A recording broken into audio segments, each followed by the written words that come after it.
Hi there, it's me, Jig. Today we will do an experiment. The title of this experiment is absorption and diffusion. The objective of this experiment is to explain how the cells get food.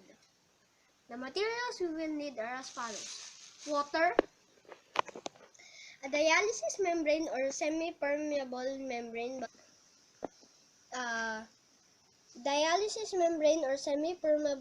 membrane, we used the intestine of a pig, and then honey, starch, 2 dental rubber bands or small rubber bands, masking tape here, and then 2 small baby food jars, beakers or cups, glucose test strips. We use Benedict solution, 2 small bottles or test tubes that will easily fit into each jar, and then we have droppers, a test tube holder, 2 spoons, iodine, so it's supposed to be a dilute iodine solution, I meant. And then the steps is we will fill each baby food jar half full of water, and then in one I will put 1/2 teaspoon of honey.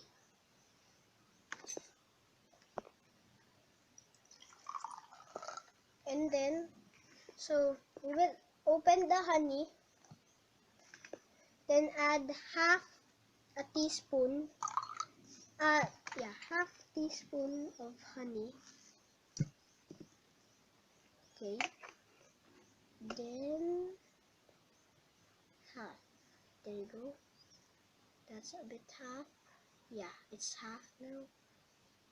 There you go. And then I'll mix the honey with the water. I will stir the honey with the water until it is dissolved. Then it will give us the sugar water.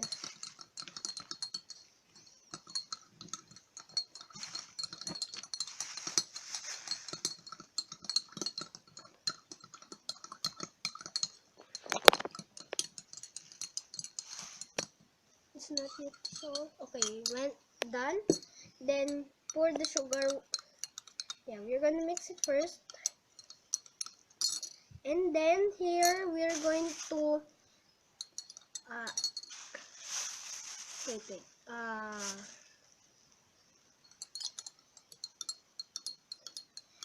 so this one I'll put a pinch of starch. And then here I will stir until the starch is dissolved in the water.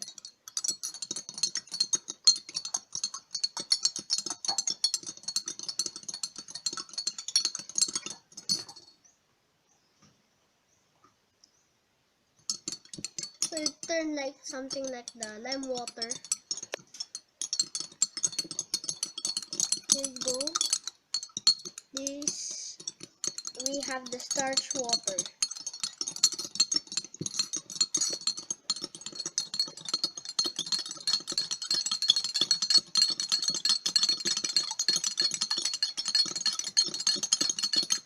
When the starch and honey is fully dissolved, we are now going to pour the mixture into each test tube.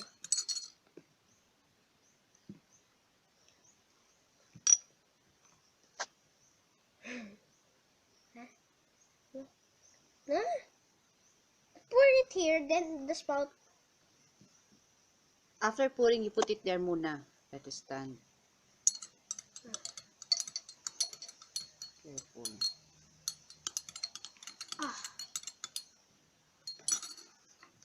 What? I cannot. It's so hard. With the assistance of my mom, we filled the first test tube with the starch water. Then we're going to put the intestine, cover it. Now we're putting the intestine on top. Then we're going to use a rubber band to hold it.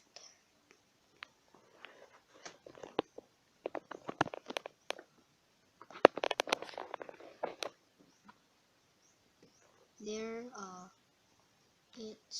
we're covering it, so it's like the membrane and the small intestine. We will stand it. We'll make it stand, and then we will put the sugar water on the next test tube. Now we're pouring in the glucose water. The honey water till it's full, and then we're going to do it like this one in the starch. Now she is putting the the intestine on the test tube, and she's tightening it with the rubber band.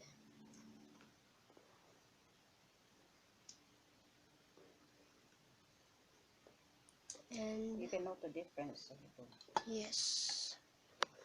Pause mo na. Next. Sorry.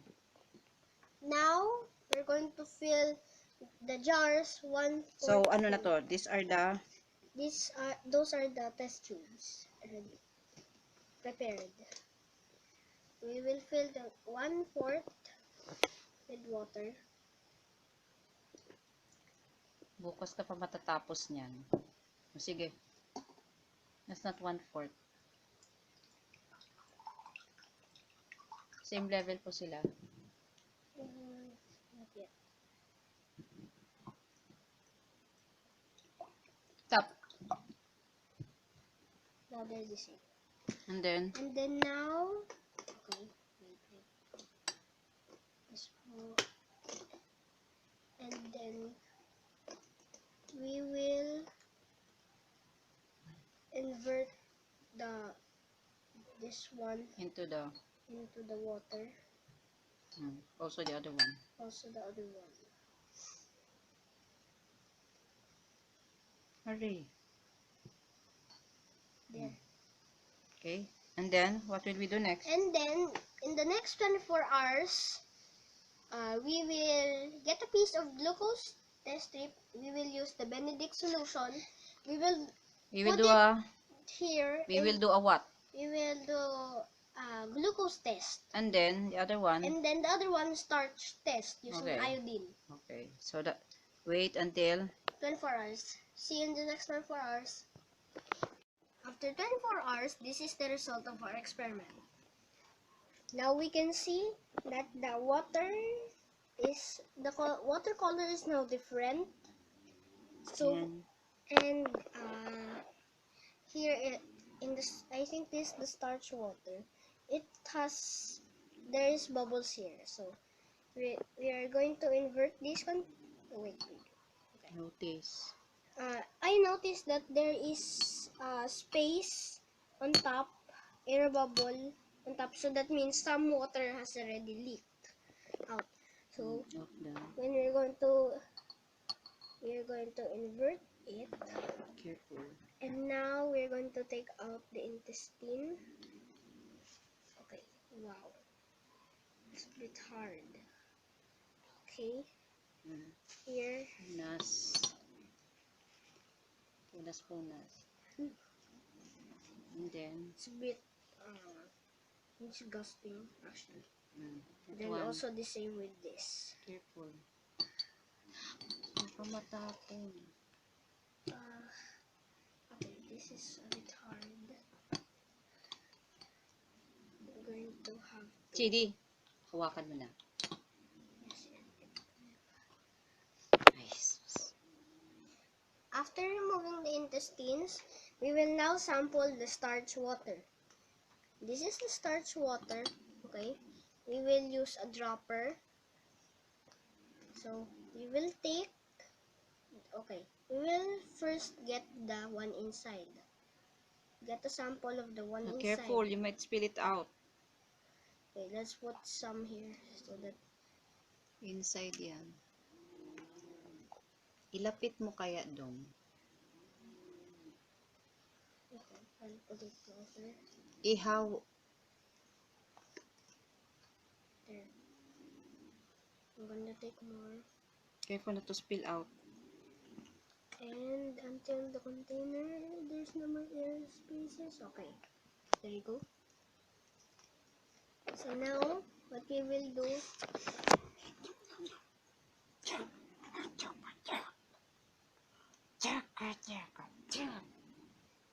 Where's the one you used? yeah. And then, we're going to take iodine. So, Get.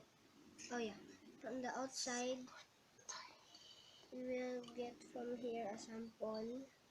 Oh, And where did you it put? Here.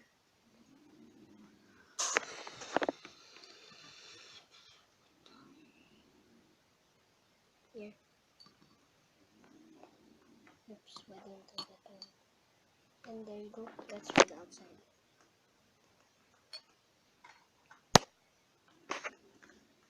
And then, to test if for the starch presence, we will use iodine. So we will unscrew this and get a sample of iodine. We'll put it in the inside. How much iodine? Okay, 1 ml. 1 ml. What is 1 ml? 1 milliliter. Not yet.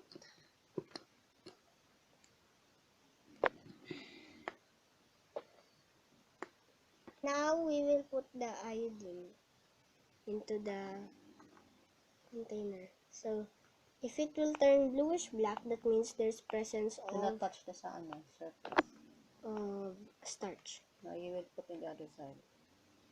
And now We'll get more for the other sample. yes. Now after we took some 1 milliliter, we will put it in the outside to see if it leaked out.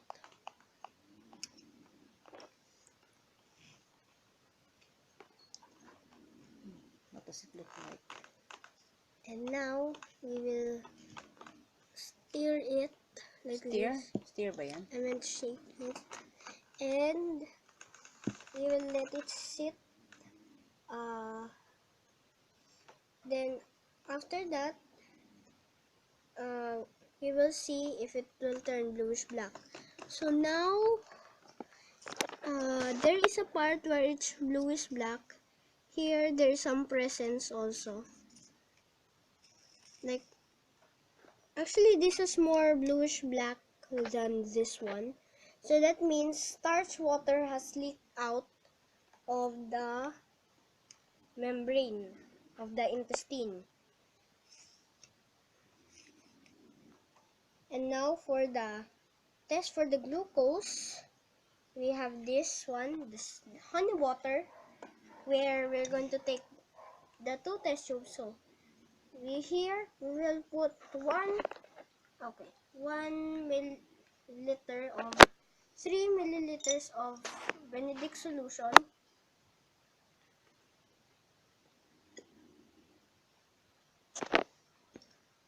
After putting more than 3 milliliters of Benedict solution into each test tube, that's the Benedicts and this is the test tubes, we will now put first the outside, the inside, the water inside. Get a sample. Yes, we will get a sample. Careful not mag-leak out. We'll put some. Careful kasi mag-leak out into the ano. Okay, maybe that's enough. And okay, we're here. Mm. And then after that, we'll put it down here. Okay, wait. Now, okay, this is the inside. Now we will get the outside. Mm. So we will get a sample of the water outside into here.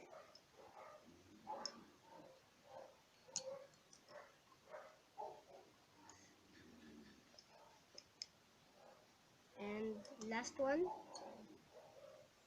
Okay, here. So now, here is where we need safety. And so we're going to cover each container. Then we will shake it rapidly. So we will Shake, shake both. nakaseal proper oil, no? And And then, we'll shake it. So first, we're going to put the sample of the outside into a both na boiling. po. At the same time, it's not that cold. Hot. You put Okay. Okay. I'll put. both at the same time. Yes. Okay. And when we're done putting it, we will time it for 3 minutes.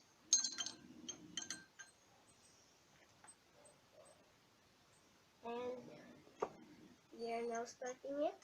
We're After 3 minutes, we will look at the two samples.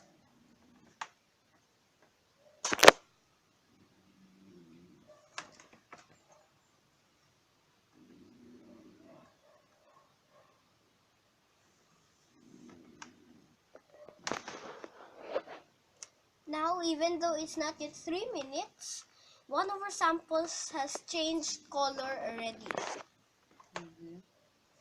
And what tube is that? We're not yet sure what tube is that. That is the inside. The inside tube Has changed. The color. has changed. Yeah, so that means there's presence of glucose. The time is 1 minute and 6 seconds. And the other one. It's changing something. Is it changing also? Yeah, it's a bit hot when the heat is radiating.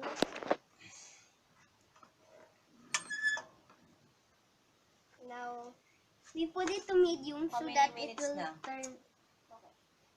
The time is 1 minute and 34 seconds.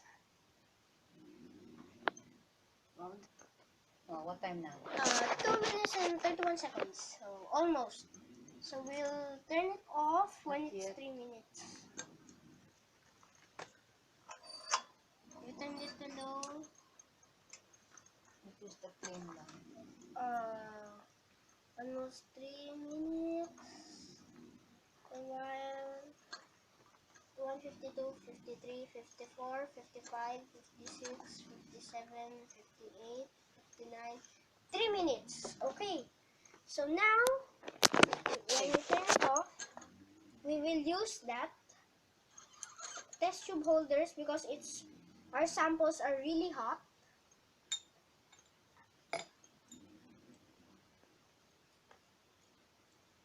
The cup. Doon ka sa cup. There. Lower pa.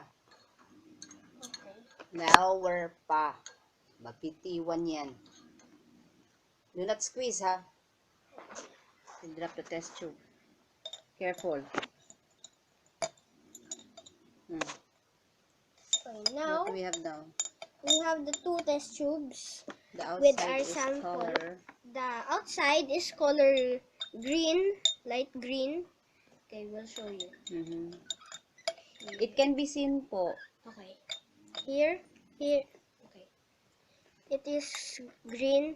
The other one, the one inside, it is orange. So what does that means tell us? the range of blue to red. Blue is there is no glucose. Red, more glucose. Anong sabi? And so What does the color tell us that? the presence of glucose is high. The Higher orange is where? higher where, okay. Blue, there is not that much glucose or none. And then when it goes to red, there is more glucose Present. than The fact that it is green means that it has some. It has, It has some glucose. yes, some Does it glucose. mean that they do not have the same amount of glucose? Yes. So that Yes. means the glucose was able to leak out of the test tube. Yes. So Through the through the through the membrane. through the membrane. So here But this after has 20, more. This has we more. put it down. After 24 hours. More has leaked. More But honey not, water has leaked. but the amount is not the same. Yes. The one inside is greater than the one outside. How can you explain for the iodine test starch? The inside Is the inside and is the had outside. more starch Are you sure? than the inside. Observe. No. I meant the inside has more than the outside. How do you say that they have more? Because the It inside looks the is same. bluish. Oh, yeah. So it meant that some starch water has escaped the test tube. It went out, leaked out, and they became the same level. The same amount. Yes. So that Nag-equilibrate. means water went in through the membrane. Pwede rin. Yes, right. It's possible. And starch went out. Yes. But in the sugar, And then the sugar, it leaked out also of the membrane. but not as fast as. Not as fast as the starch. Actually. Okay. So, what can we say about the membrane then? That In means terms of permeability. What is permeability? I don't know what's permeability actually. It's actually how it's allowing some substances through a certain barrier. Okay. How permeable the intestine is? It's very permeable because the intestine is designed to uh, make some materials pass through it while others not. If you can imagine, it's like a chair and and a hole. So what do you do to make the chair fit into the small hole? Of course, you would need to remove the legs so that you can let it pass through. And that's the only thing that can pass through. The body without the legs cannot pass through. So that is something like the starch that we had. While the legs of the chair was like the glucose. So ideally, what does this experiment tell us? How membranes, where can we find this membrane in our body? The intestine, the small intestine. Okay, so in the small intestine, what happens?